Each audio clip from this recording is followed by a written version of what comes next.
This is a waste of money if spray foam is applied to it. This shiny foil is called a radiant barrier and is applied to the backside of the roof sheathing. It reflects some of the heat away from the roof, which ends up saving you a little extra bacon on your electricity bill. They claim it can reduce the attic up to 30 degrees.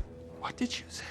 But here's the thing, if you have radiant barrier on your roof like that, and then you decide to use spray foam, it pretty much cancels it out. LP even has it plastered all over their site so you don't accidentally do this. See, that radiant barrier needs a little air gap so that heat can make its way to the roof vent. Without this air gap, you just have the heat pushing right through that barrier and into your attic space. Now the spray foam alone, it'll end up reducing the heat in the attic way more than the radiant barrier. So what I'm trying to say is, don't use radiant barrier if you intend on doing spray foam. You pay more money for that little foil on the backside of the sheathing, so instead, put that extra cheddar towards that $10,000 toilet you've had your eyes on. So let me know in the comments, are you a fan of using radiant barrier or spray foam in the attic? And if you appreciate these videos, do me a favor and tap that heart on the right hand side of your screen, because if you don't, we're going to have people all over the country applying spray foam to the radiant barrier, which will eventually increase global warming, and then we all know what happens after that.